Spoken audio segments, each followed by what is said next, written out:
estos niveles de organización del tejido muscular lo vimos en la clase pasada. Hablábamos del tejido muscular con sus estructuras contráctiles y elásticas, estructuras elásticas y conectivas.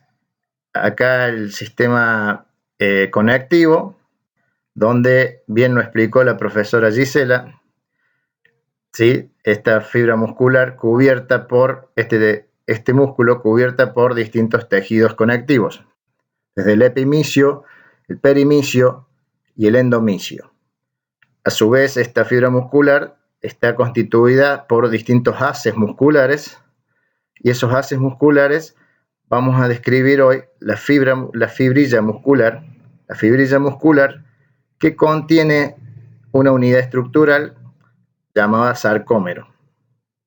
Entonces aquí vamos a ir analizando parte por parte las componentes de este músculo y cómo logra contraerse y cumplir su función activa dentro del aparato locomotor de mover estas palancas que son los huesos. Cómo es el procedimiento, qué eventos y qué etapas pasa este músculo para poder actuar en las palancas del cuerpo.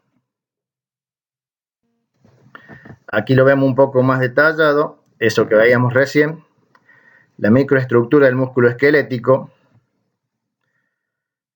Esta sería la fibra muscular, que como toda célula tiene sus componentes microorganelas, donde se asemejan a una célula común. Tiene algunas diferencias que vamos a tratar de explicar. Esta membrana celular, llamada sarcolema también, en el músculo, todo el prefijo sarco hace referencia a músculo.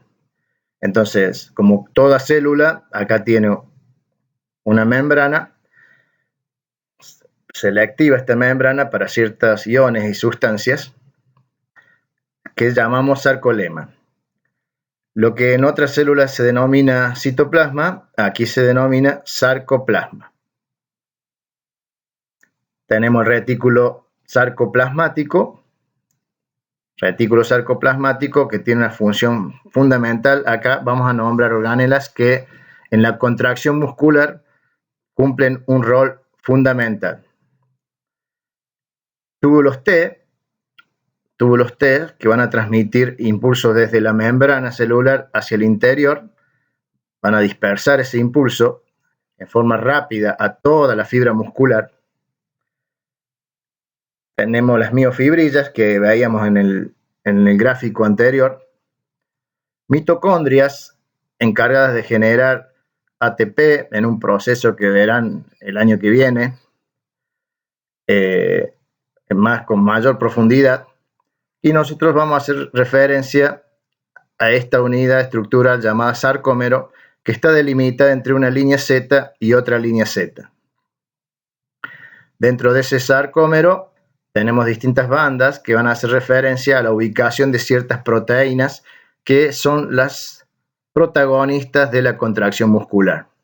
Hay una banda I, ya la vamos a explicar, una banda A, una banda H, una línea M, que la iremos explicando de a poco. Y como toda célula posee núcleos, la fibra muscular es multinucleada, posee muchos núcleos y con las funciones características del ADN de cada núcleo.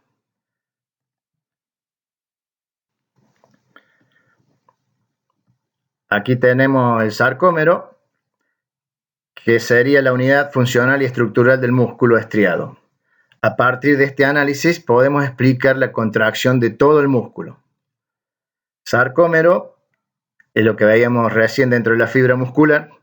Está delimitada por dos líneas Z, una y aquí está la otra, y están en continuidad con otros sarcómeros, más sarcómeros y sarcómeros. Estos sarcómeros, al analizar un sarcómero, podemos analizar cómo se produce la contracción muscular, cómo se transmiten estos impulsos, para que todo el músculo se contraiga. Entonces esta continuidad y contigüidad hace que se contraiga todo el músculo a la vez. Los componentes de sarcómero que vamos a tener que ir aprendiendo, memorizando, poniendo en práctica para después comprender la contracción muscular. Como dijimos, está limitado por dos líneas Z, tiene una banda denominada A, tiene un significado, pero no lo vamos a explicitar para no complejizar el aprendizaje. En esta banda A se fijan, es una conexión entre esta proteína que está en azul, denominada miosina, de filamentos gruesos, y la unión que va a ser con esta proteína de filamentos finos denominada actina. Una banda H, que es donde están fijadas las proteínas de miosina, una línea M, que sería la línea media del sarcómero, y como dijimos antes, la línea Z, donde van a estar fijas los filamentos de actina.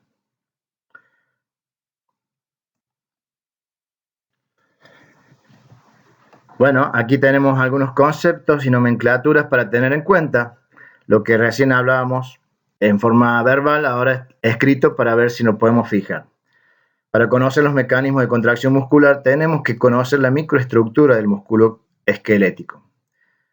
La definición de sarcómero que vamos a tener que aprender. ¿Qué es un sarcolema? ¿Qué es un sarcoplasma?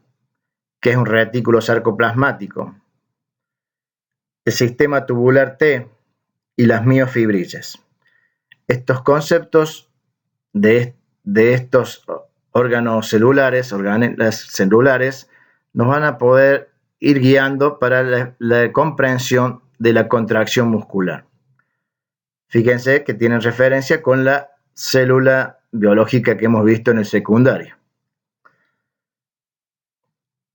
Es importante acá saber que las mitocondrias son generadoras de ATP. Esta ATP es una molécula de alto nivel energético, que sus siglas significan adenosintrifosfato. Ya veremos un poco para qué se utiliza.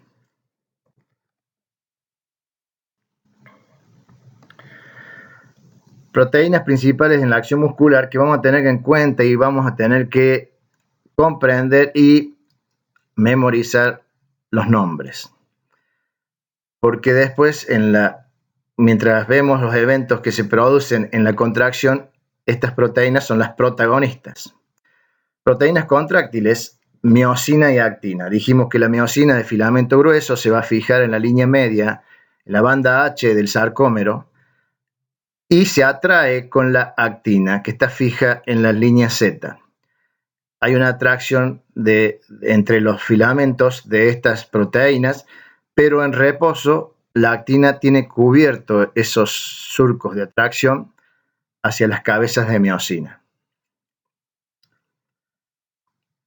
Proteínas reguladoras son las que, en este caso, están cubriendo los surcos de actina para que no se produzca la contracción muscular. Ya veremos el proceso en otro gráfico y podemos también analizarlo en movimiento de algunos videos de YouTube. Y la proteína fijadora, que es la titina, es elástica, fijadora de estas proteínas en el sarcómero.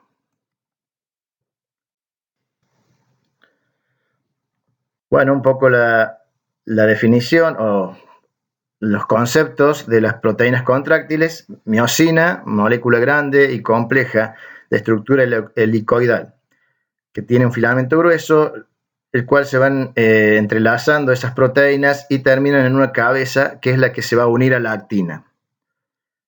Por su lado, la actina, molécula de filamento delgado que presenta un surco que atrae a las cabezas de miosina. Ese surco está cubierto por tropomiosina y troponina cuando está en reposo el músculo esquelético. Lo que vimos recién, las proteínas reguladoras, tropomiosina y troponina. La tropomiosina es una proteína filamentosa que se ubica a lo largo del surco de la actina, bloquea cuando está en reposo el sitio de unión con la miosina, para que no se atraigan. La troponina es un complejo de 3 proteínas globulares, la T, I y C. Estas subunidades proteicas cumplen su función también durante la contracción y relajación del músculo. La subunidad T se une a la tropomiosina. La subunidad I está unida a la actina, junto con la tropomiosina inhibe la interacción actina-miosina. Y la subunidad C se une al calcio e inicia la contracción cuando hace girar y desplaza los filamentos de tropomiosina.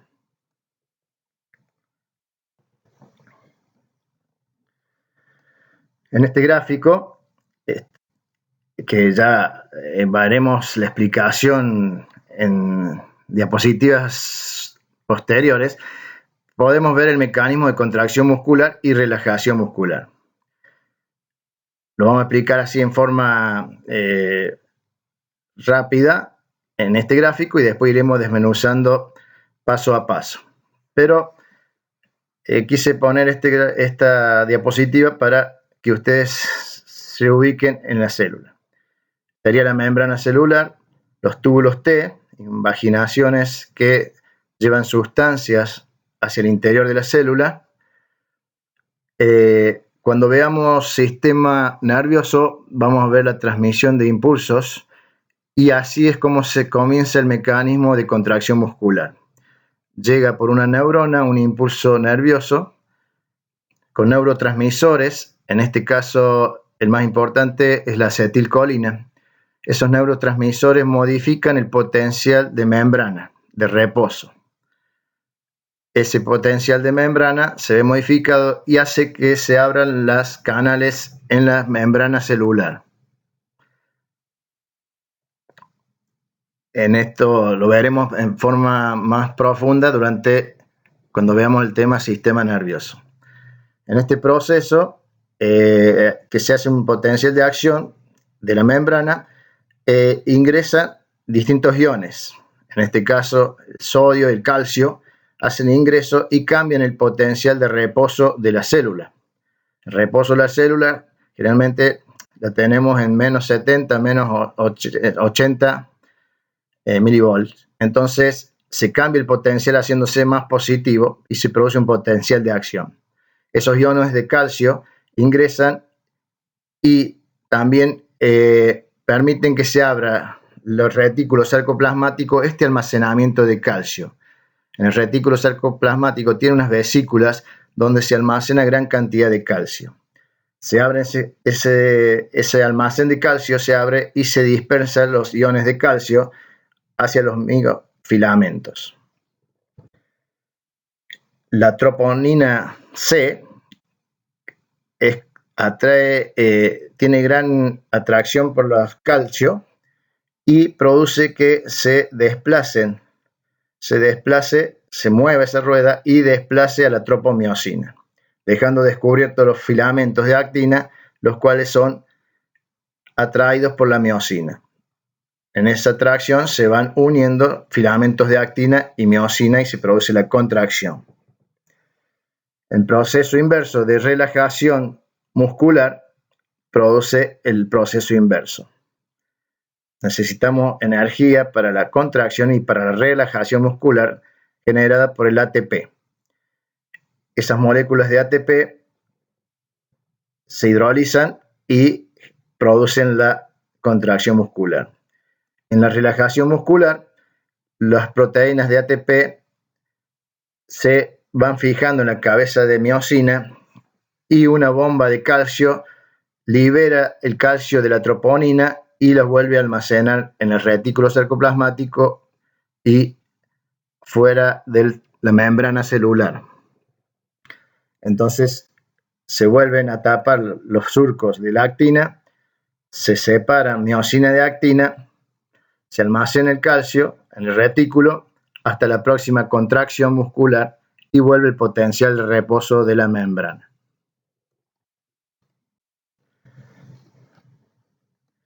Acá vamos a ir describiendo de a poco los distintos eventos que suceden en la contracción y relajación del músculo esquelético. Como dijimos recién, la etapa de transmisión, llega el impulso de una motoneurona, denominada así a la neurona que manda impulsos hacia la célula muscular. Se produce un potencial de acción, aumenta la permeabilidad de la membrana celular, el sarcolema a ciertos iones que le cambian la polaridad a la célula. En la etapa de contracción, ¿qué sucede? Hay una diseminación interna de la despolarización a través de los túbulos T. Estos túbulos T son los encargados de transmitir el impulso a gran velocidad, ese potencial de acción, a toda la fibra muscular para que el músculo se contraiga simultáneo. Las fibras se contraigan simultáneamente. Se libera el calcio del retículo sarcoplasmático y se difunde a los miofilamentos. Ese almacén de calcio, que es el retículo sarcoplasmático, permite la liberación del calcio hacia los filamentos. El calcio se une a la troponina C, haciendo girar esa como rueda y hace un efecto después de cremallera, arrastrando la tropomiosina. Desplazamiento lateral de la tropomiosina, descubriendo los sitios de combinación de la actina para las cabezas de miosina. Formación de los enlaces cruzados entre la actina y la miosina. Y el deslizamiento de los filamentos delgados y gruesos, produciendo el acortamiento. Las líneas Z de ese sarcómero se acercan y ahí se produce la contracción muscular. Esto lo podemos observar cuando hacemos una flexión en el codo y podemos observar el agrupamiento del músculo bíceps. Entonces, ese es un ejemplo que se acercan las líneas Z del sarcómero y produciendo mayor volumen de ese músculo. Al relajar el músculo, vemos cómo se distienden las distintas sarcómeros. Podemos ver cómo el músculo pierde su voluminicidad. En la etapa de relajación, por la bomba de calcio se produce un bombeo de calcio, regreso al retículo sarcoplasmático por distintas enzimas. También el año que viene va a ser tema de aprendizaje de las enzimas que actúan. En este caso, la ATPasa y la calcicuestrina dentro del retículo. Liberación del calcio proveniente de la troponina. Se libera el calcio que estaba adherido a la troponina C. Moléculas de ATP se adosan a la cabeza de miosina para que se separe de la actina. Necesitamos energía también para la relajación. Cuando alguien se muere, se producen una rigores mortis, que es que esos músculos quedan contraídos por falta de ATP. Entonces, queda rígido esa persona. Suspensión de la interacción entre actina y miosina, produciéndose relajación del músculo. Entonces, hay una suspensión, se separan actina y miosina y se produce la relajación muscular y esa célula vuelve a reposo, como dijimos antes, a un potencial de acción en reposo entre menos 70, menos 80, 90 milivolts. Aquí vemos de nuevo graficado filamento de actina. El filamento de actina, acá está la línea Z, acá empieza un sarcómero y acá hay otro sarcómero. Este filamento de actina está cubierto por esta proteína que es la tropomiosina. Y a su vez tenemos la troponina con sus 3 subunidades, una adherida a la actina, otra unida a la tropomiosina y otra hacia el exterior, que es donde se va a adherir el calcio. Cuando vienen los iones de calcio, esta troponina gira desplazando a la tropomiosina, liberando los espacios de unión que atraen a la miosina, a las cabezas de miosina. Acá vemos las líneas Z del sarcómero desde la línea Z están fijas las actinas, proteínas de actina. La línea M están unidos los filamentos gruesos de miosina. El calcio hace liberar, la troponina hace liberar estos surcos, se atraen y se produce la contracción. Filamentos gruesos de miosina terminados en un filamento más delgado con una cabeza que es la que esa cabeza va a ir haciendo un efecto como de cremallera y va a ir cerrando y acercando las líneas Z, atrayendo la actina. Y aquí vemos, de nuevo en forma gráfica, un músculo contraído y un músculo relajado. De nuevo aquí tenemos las líneas Z separadas, filamentos de actina, fija la línea Z a ambos lados del sarcómero, filamentos de miosina. Si acá tenemos 1500 filamentos de miosina, tenemos 3000 a ambos lados de actina. En la contracción, cuando vimos todo ese proceso de contracción de distintos procesos químicos, vemos entonces se produce la contracción. Las líneas Z se acercan, se unen, se hace esta conexión actina-miosina, se unen estas proteínas y se produce la contracción muscular. El proceso contrario, como vimos antes, es la relajación con la liberación del calcio desde los surcos de la troponina C, la molécula de ATP fijándose en las cabezas de miosina, se produce la relajación y el potencial de reposo vuelve a la célula.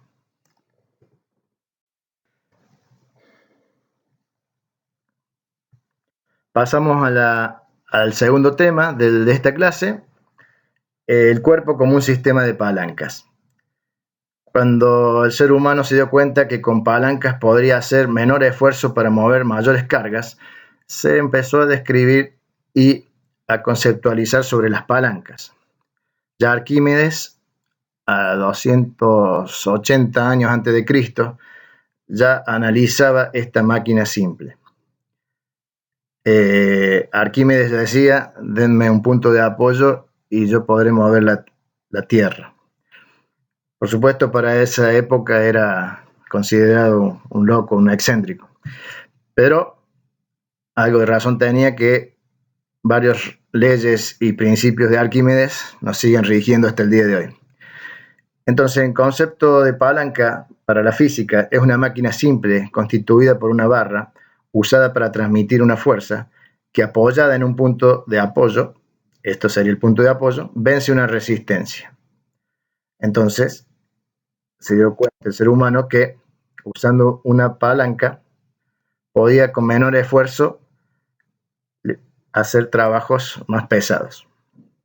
En anatomía, aplicado a nuestro cuerpo humano, esa barra está representada por los huesos del esqueleto, que giran sobre un punto de apoyo que serían las articulaciones, y accionada por los músculos. Podemos analizar distintos géneros de palanca en nuestro cuerpo que, según la ubicación de los componentes que ya veremos, van a pertenecer a un género u otro y van a tener más prevalencia de fuerza o de velocidad según la ubicación de estos componentes de la palanca. Aquí vemos los componentes de una palanca. ¿Qué tiene una palanca sí o sí? Estos tres componentes. Un punto de apoyo, o fulcro, también denominado fulcro, que es el lugar donde se va a apoyar la palanca para ejercer su efecto. En nuestro cuerpo residen las articulaciones. La fuerza o potencia es la fuerza ejercida, energía física para mover la otra estructura, a la resistencia. En nuestro cuerpo es el punto de inserción del músculo que se contrae. Esto es importante saber cuando analicemos los movimientos, que tenemos que tener en cuenta que el punto donde se ejerce la fuerza es la inserción del músculo que se contrae. Por ahí vemos que un músculo, el cuerpo muscular está sobre un hueso, pero la ejerción, la aplicación de la fuerza está sobre el tendón o la unión óseo-muscular o tendinosa que ese músculo hace sobre los huesos, sobre la palanca.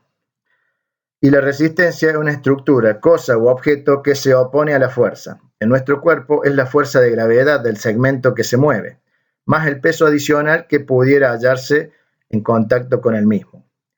O sea que la resistencia es la palanca mover más si le agregamos algún peso adicional a esa, por ejemplo, extremidad, sería mover también la palanca y el peso que sostenemos. Bien, y para su mejor estudio se clasifican las palancas en 3 géneros. Vamos a ir dando ejemplos y tratando de comprender de qué se trata cada género de palanca. Primer género, el punto de apoyo siempre se encuentra entre la resistencia y la fuerza. No interesa en qué extremo se encuentren los otros dos componentes. No interesa si tenemos, siempre y cuando el apoyo esté en el medio, la resistencia puede estar a la izquierda o a la derecha, igual que la potencia puede estar a la izquierda o a la derecha. Un ejemplo, un sub y baja. Un sub y baja donde tenemos el apoyo al medio y tenemos en los extremos tenemos, acá en este caso, la resistencia y acá estaría la fuerza. Por el concepto de Arquímedes, acá tenemos la fuerza para mover la Tierra. En el cuerpo humano, para sostener la cabeza, los músculos extensores, en este caso en la parte posterior del cuello y de la cabeza, sostienen con un apoyo en la articulación entre los huesos atlas y occipital. El atlas, la primera vértebra cervical, y el occipital, hueso del cráneo. Ahí estaría el apoyo, el peso de la cabeza sería la resistencia, y en este caso está con E, pero es la potencia. La potencia del músculo extensores del cuello y la cabeza.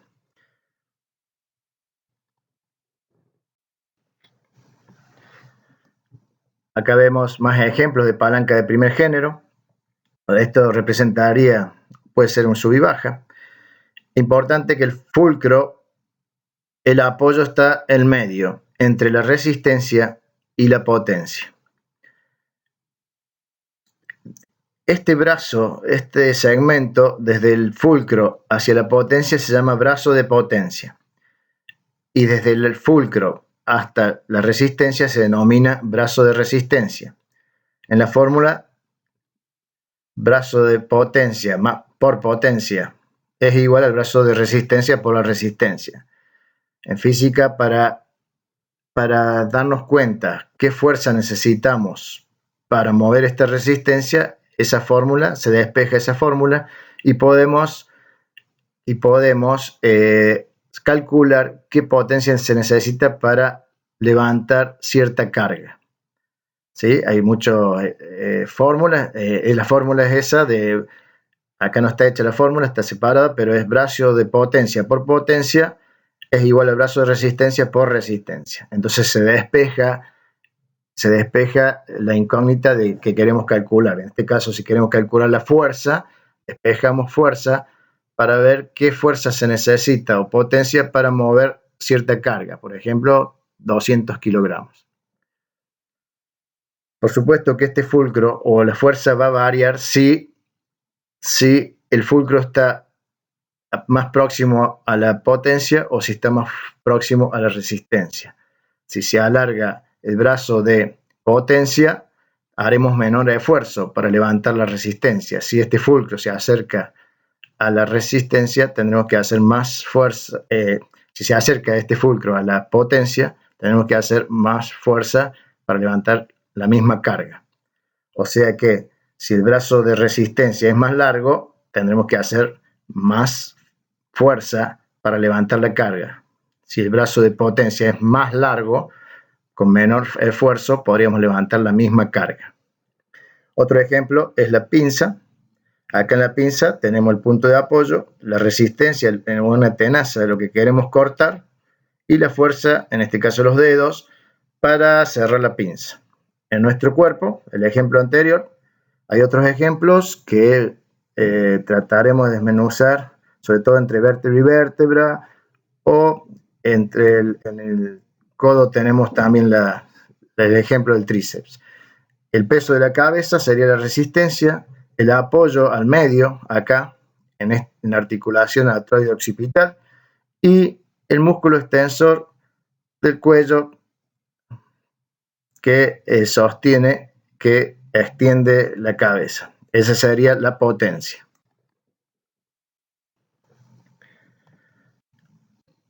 Clasificación de las palancas, segundo género. La resistencia siempre se encuentra entre el punto de apoyo y la fuerza. No interesa en qué extremo se encuentren los otros dos componentes. Como dijimos anteriormente, lo importante de la clasificación es saber quién está al medio. Aquí en este caso la resistencia siempre se encuentra entre el punto de apoyo y la fuerza. No importa que esté al revés, la fuerza primero y después el apoyo, pero siempre la resistencia al medio. Ejemplo, trasladar una carretilla, si ya vamos a ver en el gráfico que viene. Acá tenemos un rompenueces, que tenemos el apoyo, tenemos la resistencia a la nuez y las manos que van a cerrar el rompenueces para que ejercemos la fuerza para romper la nuez. Sería de segundo género. En el cuerpo humano, lo que hablábamos antes, el brazo de resistencia, brazo de potencia. Fíjense que acá predomina el brazo de potencia, ¿sí? Entonces el brazo de potencia es mayor al brazo de resistencia. Entonces con menor esfuerzo yo puedo vencer esta resistencia. Se denomina también palanca interresistente. En el cuerpo humano, al pararse en punta de pies, hay que elevar el peso corporal con un apoyo en la falange de los dedos de los pies y los músculos posteriores de la pierna eleven el talón.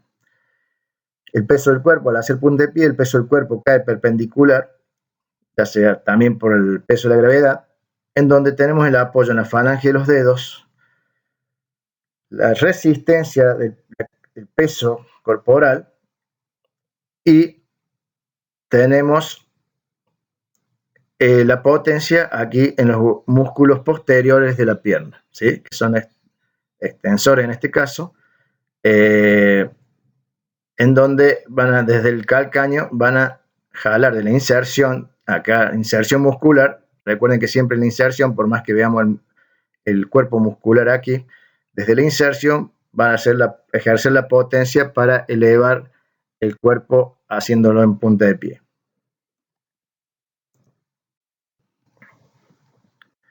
Bueno, acá vemos otros ejemplos. Esta es una herramienta útil para después de trabajar o estudiar. Tenemos el apoyo, si vamos a destapar, puede ser una gaseosa también. Si vamos a destapar, tenemos el apoyo en la tapa, la resistencia y la fuerza que vamos a ejercer en el otro extremo para destapar. Acá está el ejemplo de la carretilla, un apoyo en la rueda, la carga de la carretilla es la resistencia y la persona que empuja y traslada la carretilla es la potencia. Fíjense, brazo de resistencia más corto que el brazo de potencia. Bastante eficiente esta palanca para llevar cargas. Y acá en el mismo ejemplo, ampliado, punto de apoyo en la falange de los dedos del pie, el peso corporal transmitido en esta articulación tibia astragalina, la resistencia a levantar el peso, y aquí está el músculo donde se ejerce el punto de potencia de la inserción muscular con el hueso calcáneo para hacer elevar el talón.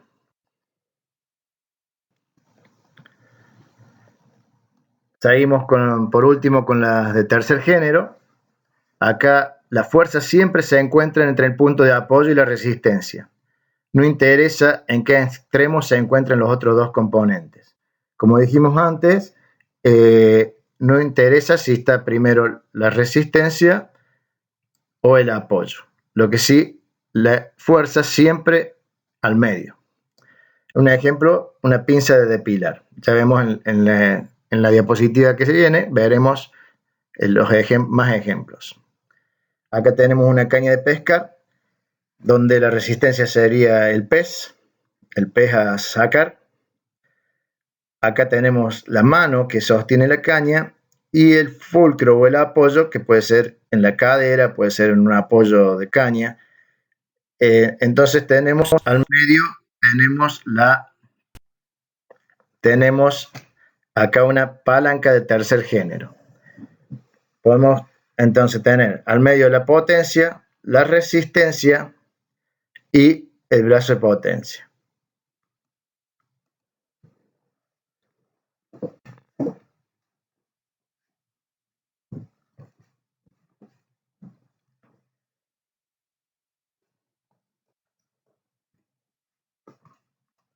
Bueno, hice una pausa porque se me está acabando la batería y me había conectado.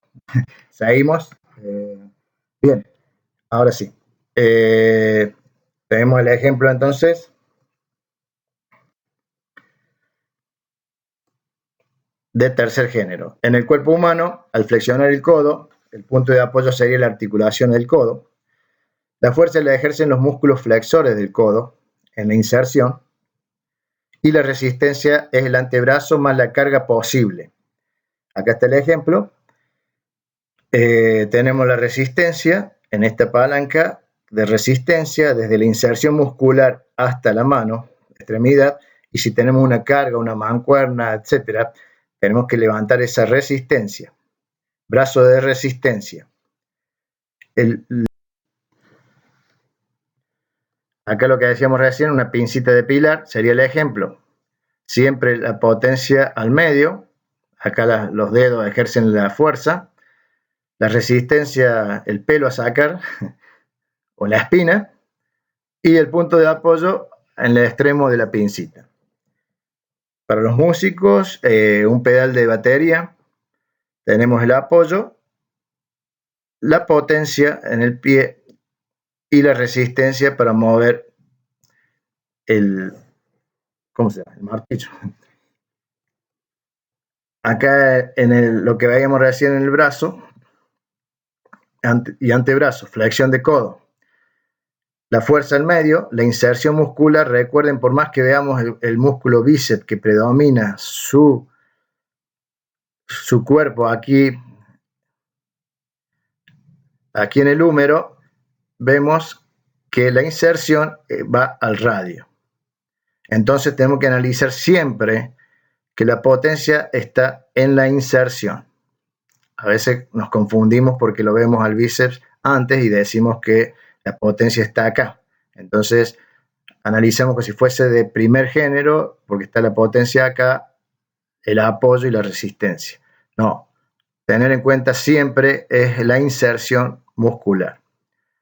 Resistencia, el brazo de resistencia más la carga que estamos levantando y el apoyo en la articulación que es la móvil, la articulación, en este caso húmero cubital.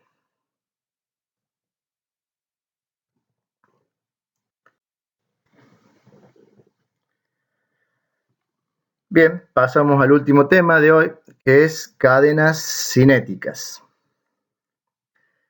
Para analizar movimientos es importante saber si estamos actuando o haciendo ejercicios de cadenas cinéticas abiertas o cerradas.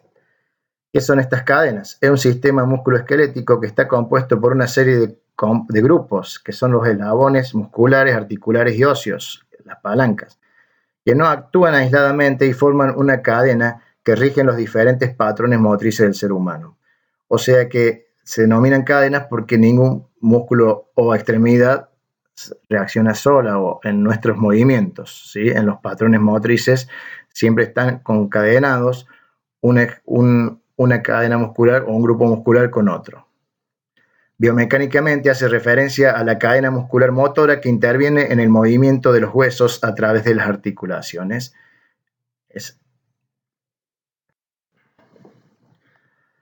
Para su mejor análisis, las clasificamos en abiertas y cerradas. Y ahora vamos a ver algunos ejemplos. cadenas cinéticas abiertas se caracterizan porque el punto distal de las extremidades se mueve con libertad en el espacio, siendo el cuerpo el punto que se encuentra fijo. El punto distal se acerca a la línea media generalmente. Como vimos en la clase pasada, hablábamos de puntos distales proximales en nuestras extremidades, en donde acá analizamos, por ejemplo, los pies. Los pies se mueven con libertad y dejamos fijo el cuerpo. Digamos que se aproximan los pies hacia el cuerpo, son los que, en este ejemplo de camilla, son los que se mueven con libertad, con una fijación de los músculos o del cuerpo, los músculos del core. En este ejemplo está haciendo un trabajo de músculos para músculos dorsales. Es el brazo que se extiende y se flexiona acá, dejando fijo el cuerpo, y la extremidad distal, que sostiene en este caso la mancuerna, es la que se mueve con libertad en el espacio. Más ejemplos de cadenas cinéticas abiertas. Acá está por iniciar un curl de bíceps, ¿sí? Alternación de flexiones y extensiones de codo. Y aquí está haciendo un press francés donde flexiona y extiende también los codos, pero en otra posición de cúbito dorsal, ¿sí? Donde las extremidades distales, el punto distal de la extremidad, se mueven con libertad en el espacio. Y punto fijo, tenemos la extremidad proximal, la terminal proximal de esa extremidad, están fijos.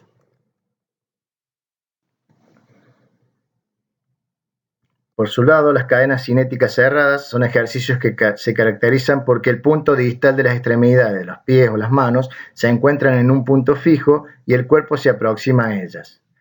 El eslabón más alejado de la cadena se encuentra en contacto con una superficie que impide su movimiento de forma libre. En estos ejemplos, acá están fijos las extremidades, la porción distal de las extremidades, y las móviles son las proximales, y el cuerpo. En este caso está haciendo un levantamiento de cadera, flexión y extensión de cadera con puntos fijos en las extremidades. En este caso está haciendo como una sentadilla con un apoyo en pelota, donde están fijos la extremidad de los pies, extremidad, porción distal, y la móvil es la proximal con el cuerpo, que sube y baja. Otros ejemplos de cadena cerrada: la extremidad fija, y es el cuerpo que se sube y baja, digamos, extensión de caderas y flexión de cadera. La extremidad, la parte proximal es la móvil, la parte distal es fija. En este ejemplo, unas dominadas en barra, parte distal de la extremidad fija en la barra y la proximal móvil desplazando el cuerpo, la que se acerca y se aleja del punto fijo de la extremidad distal. Bueno, y acá podemos comparar ambas cadenas: cadena abierta, cadena cerrada. Quizás estamos trabajando en el mismo grupo muscular, en este caso cuádriceps, pero tienen distinta implicancia y significación para el momento articular en ese ángulo que estamos trabajando. Esto es muy útil para hacerlo tanto en entrenamiento deportivo como en rehabilitaciones de lesiones. Ya los terapeutas saben, o no es nuestro campo, pero sí donde podemos ver que para ciertas lesiones conviene hacer ejercicios de cadena abiertas o ejercicios de cadenas cerradas. Acá vemos cadena abierta, un pre de banca, donde la extremidad distal es la móvil y fija la proximal o el cuerpo. Y acá cadena cerrada, fijo la extremidad distal, la porción distal de la extremidad, vamos a hablar con corrección, y móvil el cuerpo y la extremidad, la porción proximal de la extremidad. Otro ejemplo, lo que veíamos recién, una dominada, estamos trabajando en este caso pectorales, en cadenas abiertas y cadenas cerradas, en este caso dorsal ancho, en cadenas cerradas, la porción distal de la extremidad fija y móvil la proximal y el cuerpo. Y aquel dorsal ancho lo trabajamos en una cadena abierta donde la extremidad distal es la móvil y fija la proximal y el cuerpo. Muy bien, esperemos que se haya entendido. Será hasta la próxima.